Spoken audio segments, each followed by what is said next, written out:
Yeah, our activists who have been supporting this family, if you could come and stand in behind the family.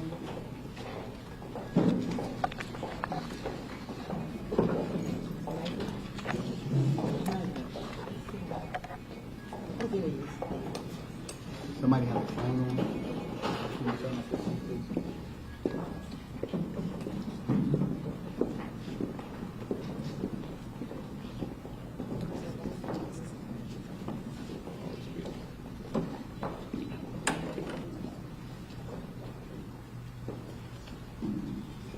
All right. Got everybody. All right. Good morning, everyone. I am attorney Mawuli Davis with the Davis, Bozeman, Johnson law firm, and we are here today on this historic day to file a historic lawsuit that seeks to address a very egregious taking of a life, not by just an individual, but by a system. And we seek to hold that system accountable on today. I want to introduce the very courageous family of Matthew Zadok Williams, a family who have been together through all of this pain, who have committed themselves not just for justice for Zadok, but for justice for all those who are similarly situated as Zadok was on that fateful day in April of 2021. We have here his mother, Miss Chris Ann Lewis. We have his 5 beautiful, courageous sisters. We have uncles, cousins, nieces, nephews, and then you see these organizations that are here. Organizations who have been here since day one, who when the initial report was given from DeKalb County said something wasn't right. When the initial, very edited version of the video was released, the snippet, these organizations still said something wasn't right.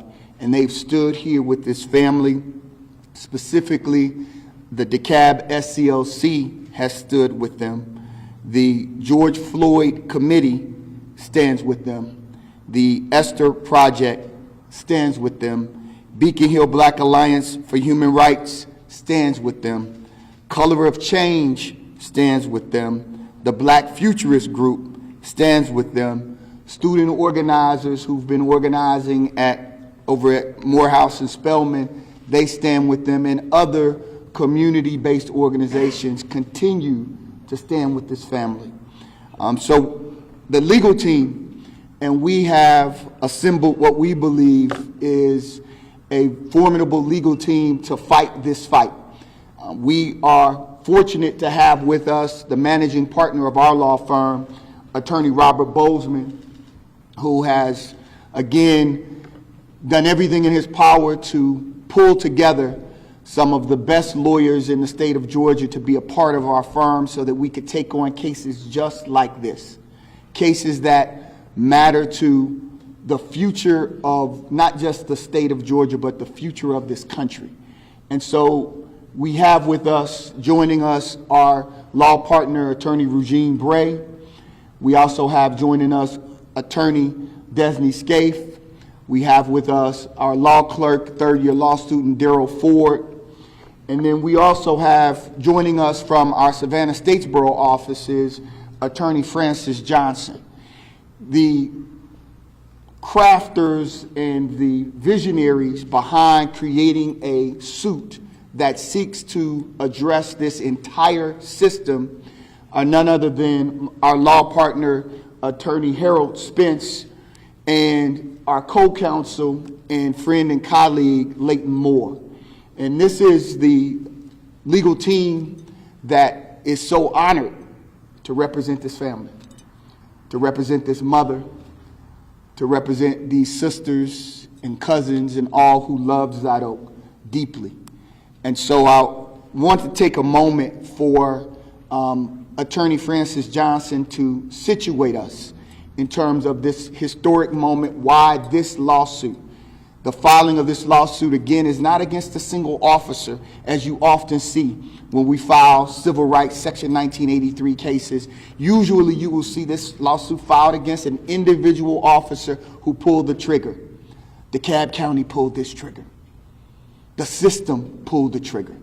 The system created the conditions that allowed Matthew Zadok Williams to be assaulted, shot, and then left to die in his own home.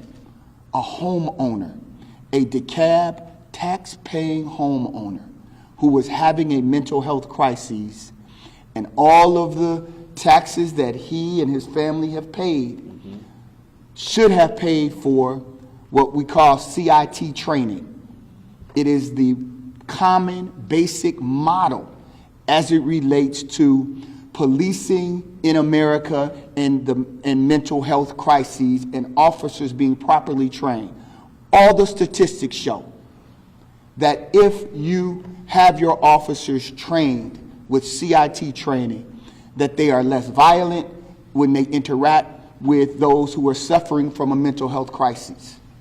What we know is that at least one in five adults in America have experienced in the last year a mental health illness. 1 in 5. We're talking over 40 million Americans. So this isn't a single isolated incident that is just about this family and this beautiful young man who has been lost, but it is about the entire population, those who love family members who are suffering with mental health illnesses. That's what this seeks to address. And so with that, we have taken it upon ourselves to not just go after the individual officer, but to focus in through the Americans with Disabilities Act, the entire DeKalb County. And Leighton Moore and Harold Spence will walk you through the lawsuit, will walk you through the important points and facts that we know to be true because it's a matter of public record about how DeKalb failed in their duty to provide the necessary training to not just protect Zadok, but to protect the officers, to protect the community, and to protect those who would be similarly situated as Zadok, as each and every day officers are coming into contact with those suffering from a mental health illness. With that, I'll have Attorney Francis Johnson come up to situate us. He will be followed by Leighton Moore, who will discuss the suit, then Attorney Harold Spence. Then you will hear from Mom, this mother who has made it her mission. And we're clear that we're in a different phase, but she's been outside in the rain. She's been outside with a bullhorn. She's been at the police department. She's been down at the courthouse steps. She has met with district attorneys, with police, with commissioners. She's made it clear that her baby's life mattered. And she has lived and walked this. And so we're grateful for her courage and her tenacity. Because what we see so often in these cases is the breaking down of those who are in the fight. But thankfully, this family has just grown stronger in their faith and in their commitment to justice. And you will then hear, after Mom, you will hear from the sister, one of Zadok's 5 sisters, Zipporah Williams, and then we will take questions. Attorney Johnson. So proud to stand with this family, and I stand not just as an attorney with Davis Bozeman Johnson Law, but also as chairman of the New Georgia Project. And it is not lost that we are standing in a space dedicated to the International Brotherhood of Electrical Workers, an organization created because the conditions by which workers found themselves were untenable, were inconsistent with the promises of this democracy. And from this space and our offices next door, lots of organizations are doing the work that this family has been doing of organizing to change America, that she might be what she promises to be. When it comes to the Americans with Disabilities Act, from voting to accommodations in public spaces and all things in between, the promises of that act are going to be tested. The metes and bounds of what people can expect, citizens can expect from it in this lawsuit. And so from this place, which has been a strong place of organizing for the collective good, for the improving of the human condition, we are happy to launch this historic lawsuit, which we think will have national ramifications about the role of the Americans with Disabilities Act and the interplay between agencies that have to interact with the public, like the DeKalb County Police Department and other departments similarly situated in this country. And so from this place of organizing, from someone who is organized in this place, thank you to this family for what you've done. You've demonstrated again that the best of America will not be left to politicians who've dodged you over the years, but will be left to the hands of the citizens who will make this country what she ought to be. Thank you. Thank you. Layton. Thank you. I just want to reiterate what Attorneys Davis and Johnson have said before me, how grateful we are to this family for their courage in standing against a system that deprived their loved one of basic human rights. This lawsuit is about change, and it's based on a statute that was enacted to produce change, the Americans with Disabilities Act. The Americans with Disabilities Act requires governments to operate their programs in a way that respects the basic human rights of persons with disabilities, including mental health disabilities. They're supposed to do that by providing reasonable modifications of their policies and procedures, and also by providing reasonable accommodations for individuals with disabilities in individual settings. DeKalb County failed in this mission. DeKalb has known for years that it did not provide adequate training and support to its officers when they're performing custodial arrests of persons with mental illness. And this is a major problem in DeKalb. DeKalb has a bigger problem with arresting people with mental illness than other places do. DeKalb's own police chief stated years ago that DeKalb County operates in the DeKalb County Jail, the largest mental health facility in the southeastern United States. Most of those people get there by being arrested by a DeKalb County police officer. So DeKalb knows that it needs to adequately train its officers to perform those arrests in a safe way that respects the rights, the legal rights of the persons being taken into custody. Matthew Zadok Williams was suffering a mental health crisis on the date in question, but DeKalb didn't adequately respond. DeKalb didn't respect his basic human rights and his safety. DeKalb sent an officer there who was not adequately trained, didn't have basic training for how to de-escalate the situation and avoid violence. And DeKalb didn't provide that officer with adequate support. The CIT model that Attorney Davis mentioned requires not just adequate training for the individual officers, but it also requires that they be supported by a team of mental health professionals that's adequately funded to respond on all shifts and in all precincts. DeKalb didn't have that. It had a mobile crisis unit that was staffed part-time with one nurse and one officer for the entire county. That's not sufficient. And Matthew Zadok Williams is not here with us today because of DeKalb's failings. Thank you. Attorney Spence.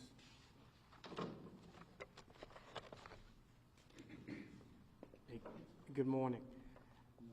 How we train police, how we deploy them once trained, and the rules of engagement by which they operate in a very real sense reflect our values as a society and as a community.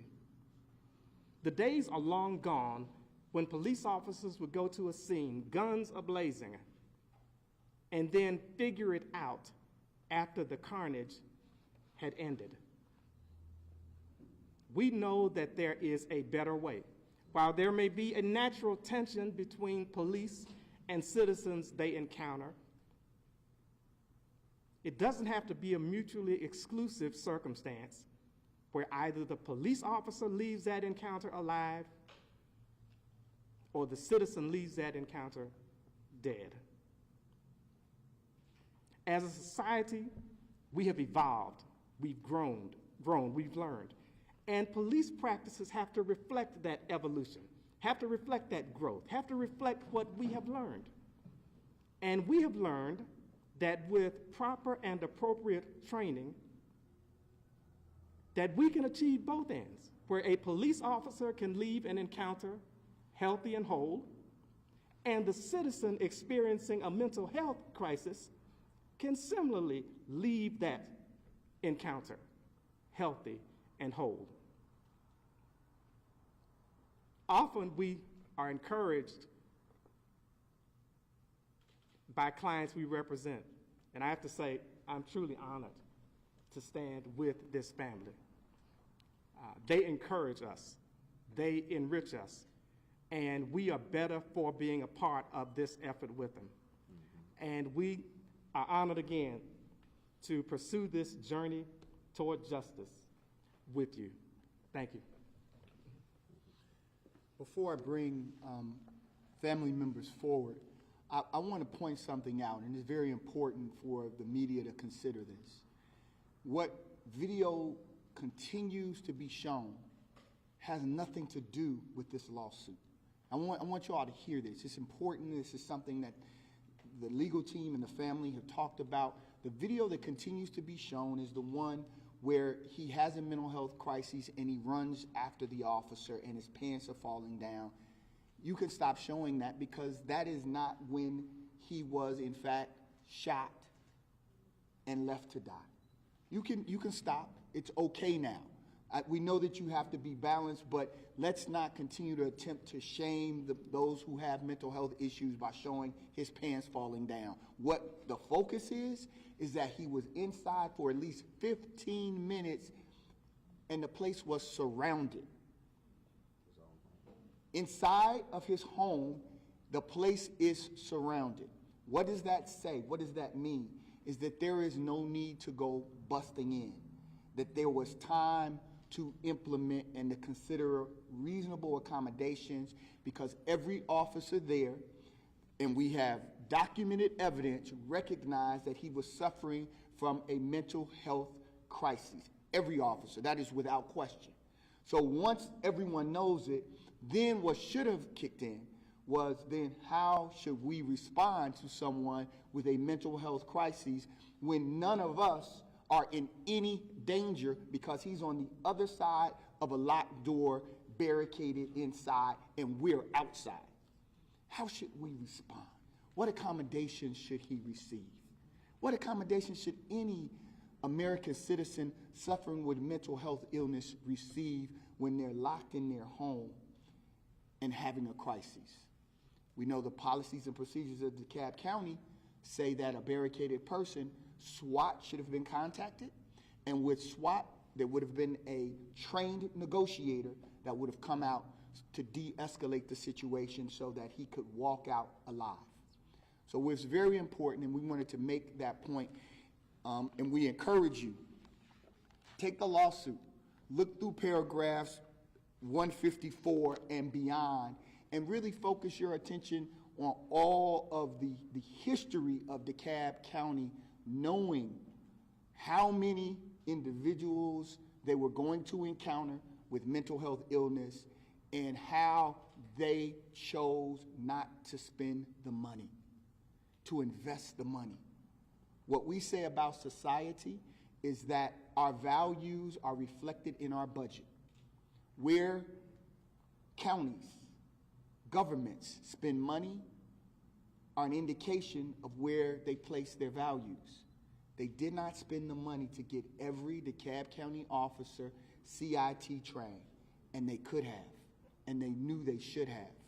And every day that passes by without them investing in the citizens of DeKalb County, there will be more tragic losses of life. And the great joy of what Zadok's future could have been has been snatched away because the values of DeKalb County have been so misplaced. With that, I'd like Mom and all of the sisters, would you all come?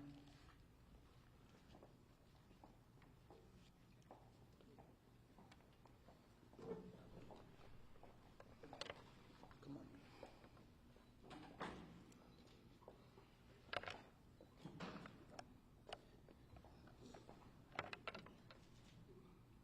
Oh, my daughter's sick.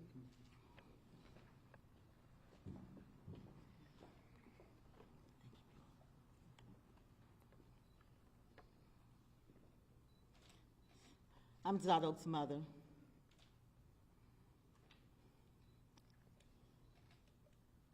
And on April 12th, 2021,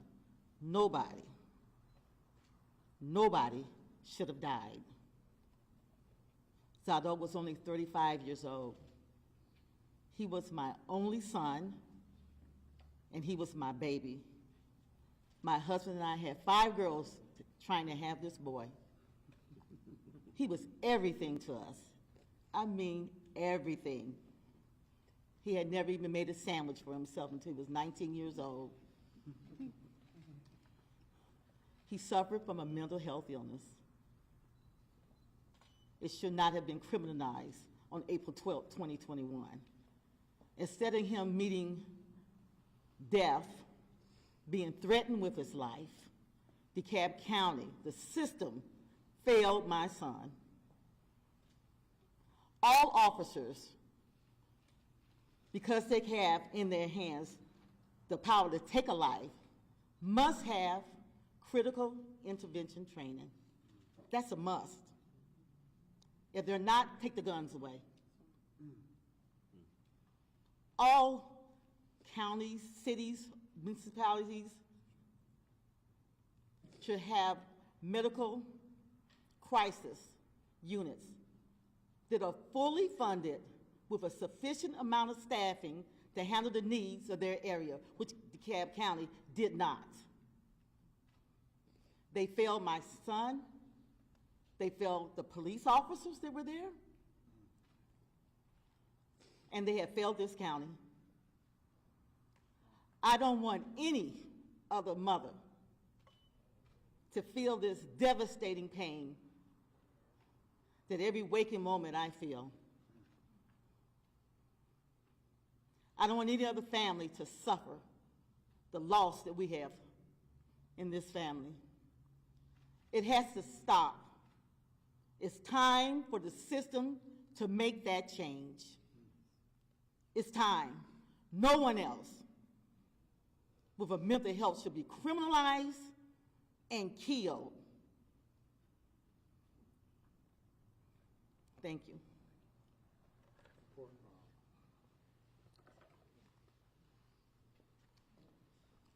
I'm Zipporah Williams. I'm the 4th sister of Zadok, and he was my best friend.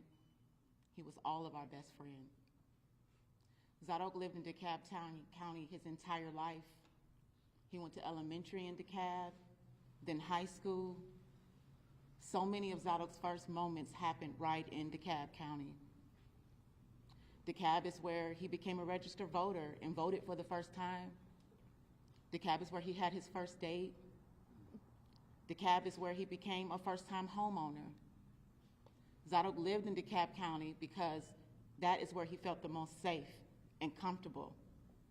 But DeKalb County is also where the system failed him on April 12th of 2021 due to insufficient CIT training.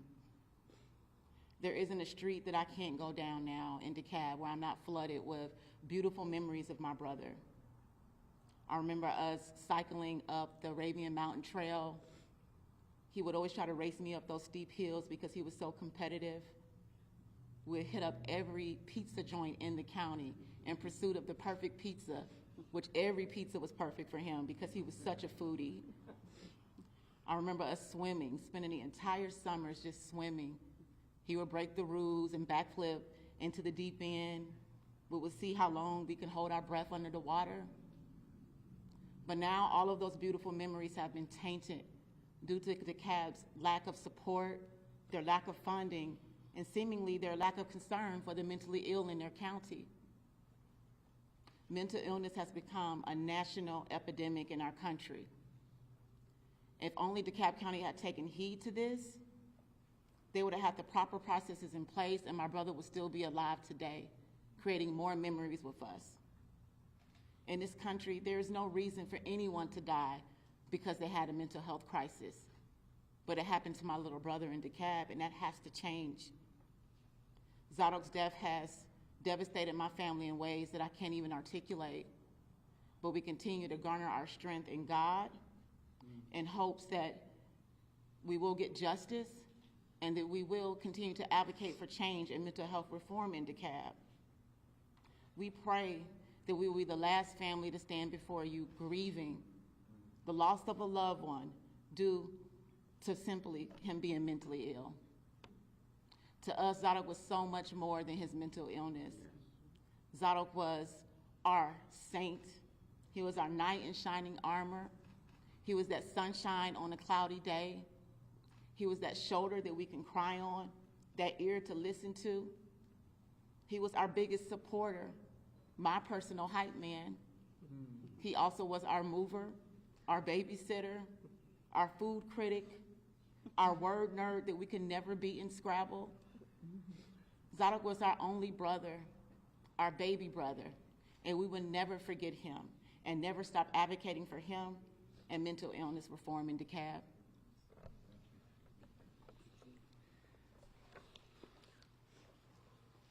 We want to point out that Zadok reached out for help on March the 16th. He called 911 from his home and he asked, send an ambulance. He asked for help. There were officers who came out that day. They were there for 90 minutes. They didn't generate a police report. They didn't send the MC unit, which is the crisis unit that could come out, as Attorney Moore shared with you all. So understaffed, they can only come out in evenings, and they only have a psychiatric nurse part-time. But he called for help on March the 16th. Think about it, 3 weeks before this happened on April the 12th. If on March 16th, they would have just used the training to engage him, to get him the help that he needed, then we would not be standing here either. And so we want you to look at both of those dates that are listed in the complaint that lay out what happened leading up to this, so that you can see this wasn't just a one-day incident, but this built up not just over those 3 weeks, but over the years of DeKalb's neglect for training for those officers dealing with individuals with mental health illness and during a mental health crisis. We will take questions. I also wanted to recognize Mr. Jimmy Atchison. Dad is here.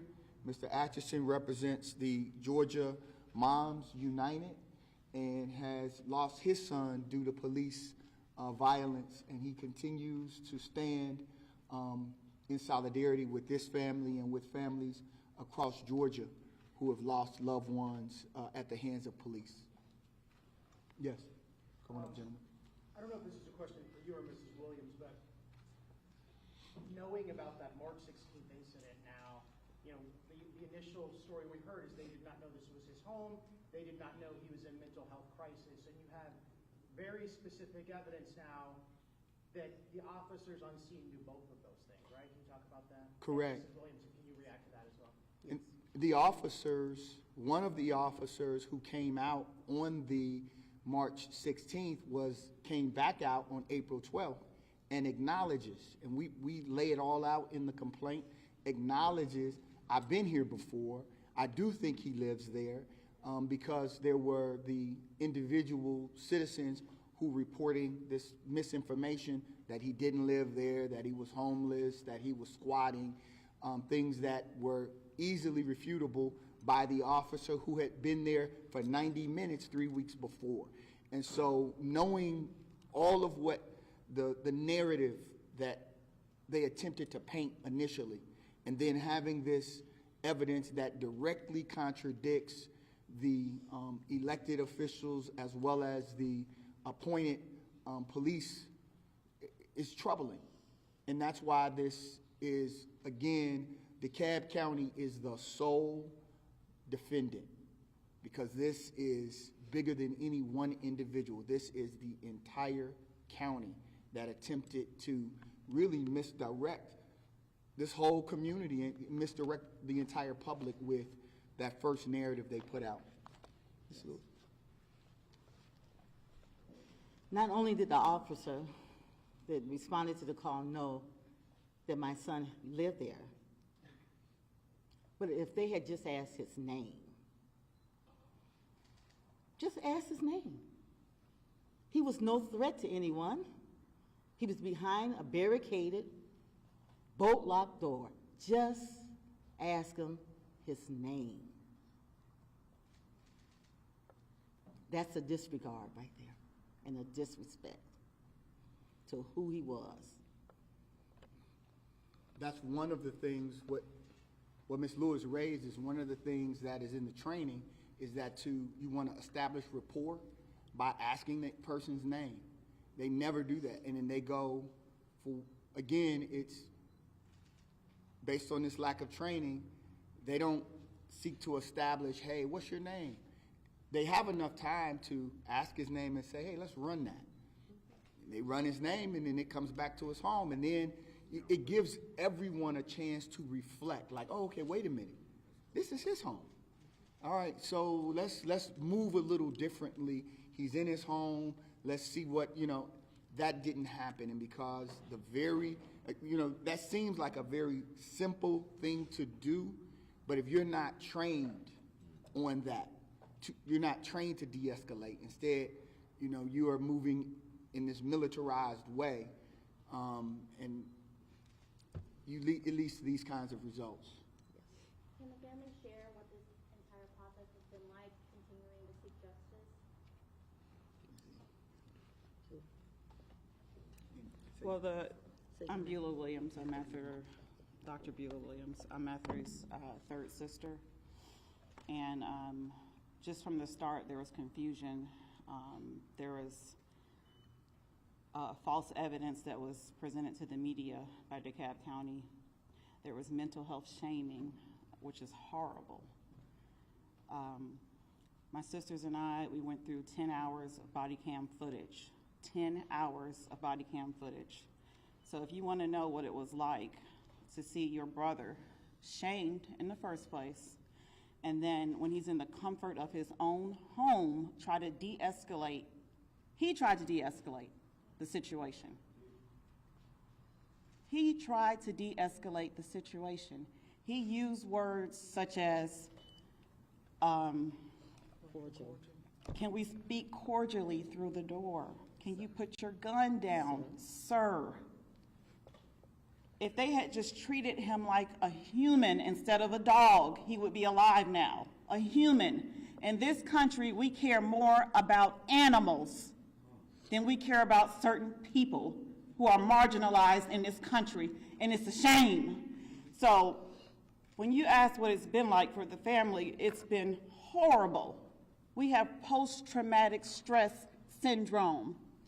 We were fine last week, but now we have to come and do this, and we're going to do it, and we're going to see it to the end because we love him so much. I named my first son Zadok because I love my brother so much. He helped us so much. He was like the light of our life, and now he's gone. So it sucks. Thank you. You guys mentioned, I don't know, maybe for the family or for the attorneys, but you want to see systematic change, that this is a DeKalb County issue. Last year, DA Sherry Boston said she's not pursuing criminal charges to officers involved. Do you worry that without that criminal push, that this is a civil lawsuit, will it have the same weight to actually enact that systematic change that you want? Obviously, we were disappointed. The family was absolutely devastated that District Attorney Boston chose not to criminally prosecute any of the officers. We believe that this historic filing will be just that, historic, in that the courts have not clearly decided whether the ADA applies to police when encountering and arresting an individual with mental health. It's groundbreaking. I don't want us to miss that. That this is what we think this could lead us to, ultimately a Supreme Court decision that says the ADA applies. That's where this may end up. That's how far we're prepared to go. And that's what our focus is. So, you know, we have our role. Sherry Boston had her role. We will not fail at ours. For the family, is there anything that you want families out there watching to know that have lost a loved one tragically to police violence?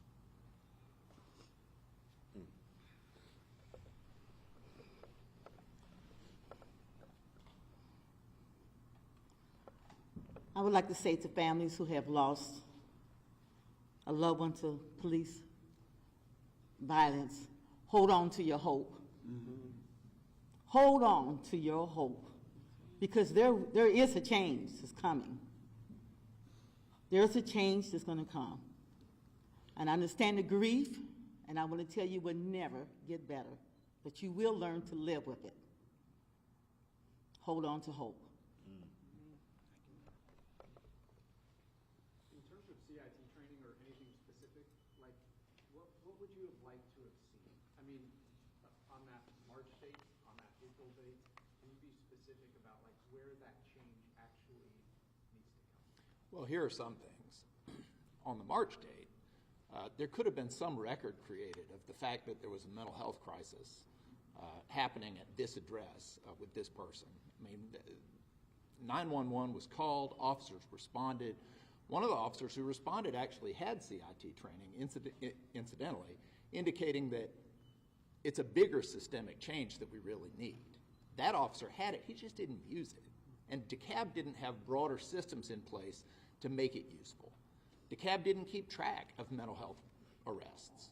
They don't keep data on that. There's a national accrediting agency, CALEA, that has mental health accreditation that local jurisdictions can get if they keep those data. Other jurisdictions do it. DeKalb doesn't do it. Following up on the April 12th encounter, all the officers knew that they were dealing with a mental health crisis. Sergeant Perry stated that he tried to call the MCU on his way to the scene because he knew it was a mental health crisis that he was responding to. And yet he didn't have the de-escalation training, and crucially, he didn't call in somebody who did. The MCU never responded. He never called SWAT. No one with adequate training responded. So if they're not going to provide the CIT training to their officers, at least they need to have a system in place where someone who does have adequate training can respond to the scene, de-escalate it, and keep the officers and citizens safer. Right? I mean, Sergeant Perry claims that he shot because he was afraid of being stabbed, because Zadok had a knife in his hand and they knew that. Well, if you look at the video, he wasn't in danger of being stabbed at the moment. But he would never have had that fear if he hadn't escalated the situation by kicking the door in. As people have said over and over today, Zadok was behind a locked door. This didn't have to happen if someone with adequate training had responded to the scene. And one thing that is illustrative of this lack of training, you heard that he wasn't ever even asked his name. There was no effort to try to calm the situation. But what does the officer say? Among the most inflammatory things that you could say to somebody experiencing a mental health crisis, brother, you don't have to die today. What kind of training would have an officer make that kind of remark to someone undergoing a mental health crisis that you know about? And so this is, in a nutshell, that one statement is illustrative of the type of problem that we have here. Had proper procedure been followed, what would have happened? You would have had the SWAT team to come out. you would have had a trained negotiator to come out. And an officer's fatigue at the scene, concluding that I've waited long enough. So I'm going to go ahead and start shooting because I don't want to wait any longer. That shouldn't be the default position. That evidences a lack of training as well. Call SWAT, have the trained negotiator come in, and everyone leaves that day. And instead of the family being here criticizing DeKalb, maybe this family would be here saying that DeKalb did what it was supposed to do, and Zadok got the help that he needed, and he's with us today. Now, that still doesn't mean he won't cheat against his sister when they're engaging in their competitive sports if he was here today. But he'd be alive for them to create future memories with him. And again, don't lose sight, as Attorney Davis said, of the real issue here. It's the systemic problem with the lack of training. And a lack of training also breeds a lack of accountability when you don't follow the process.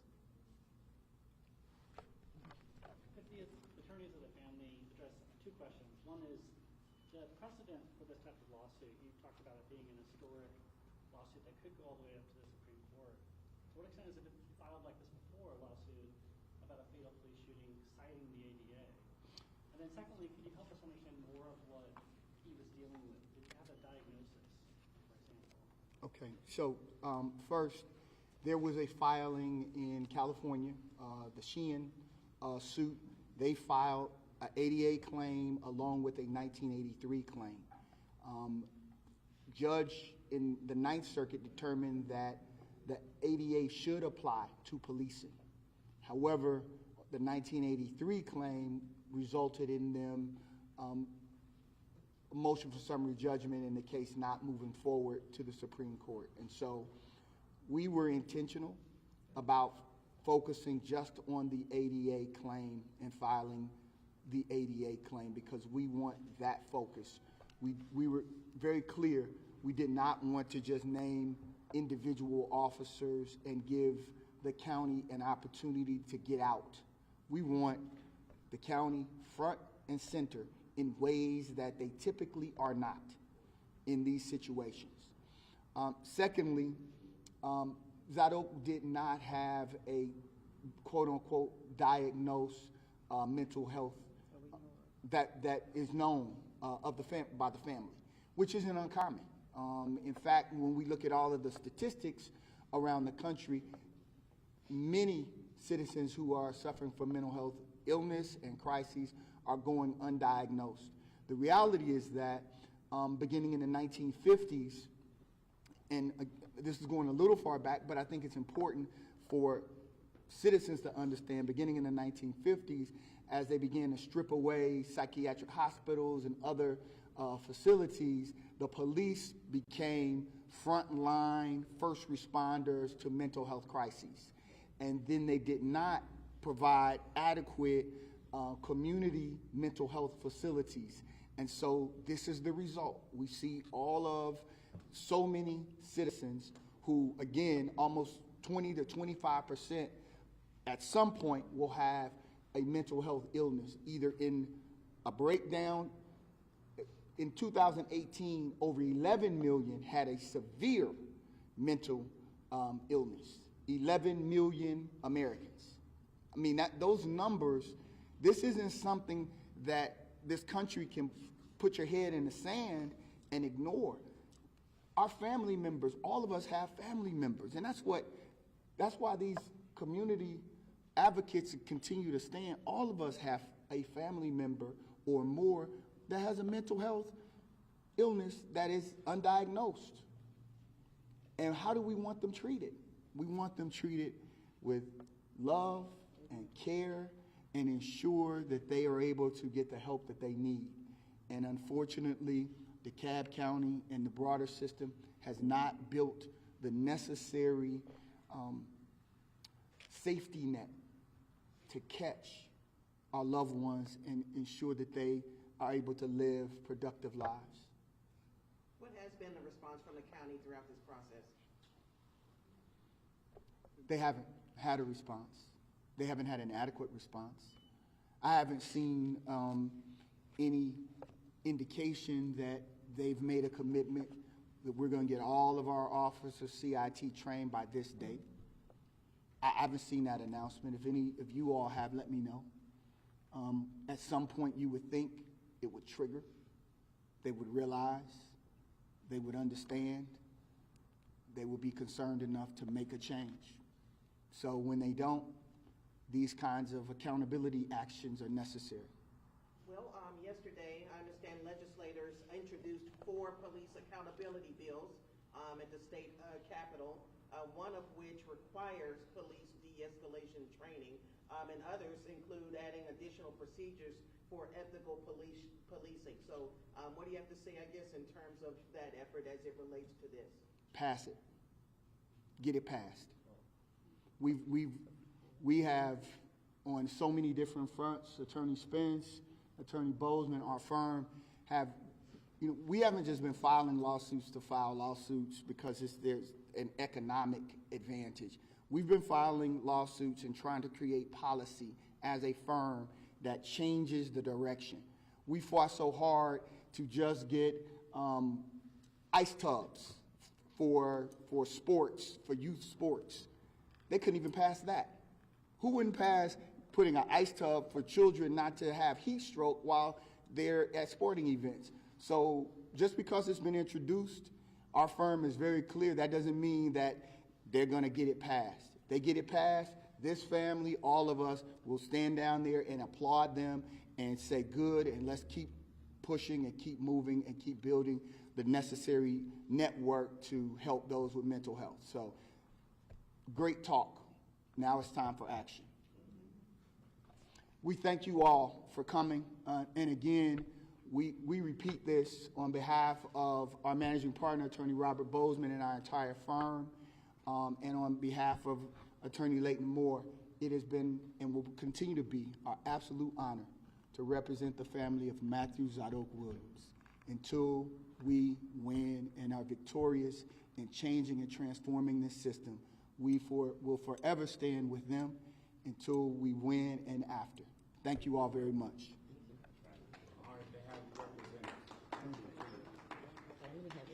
Let me have his picture.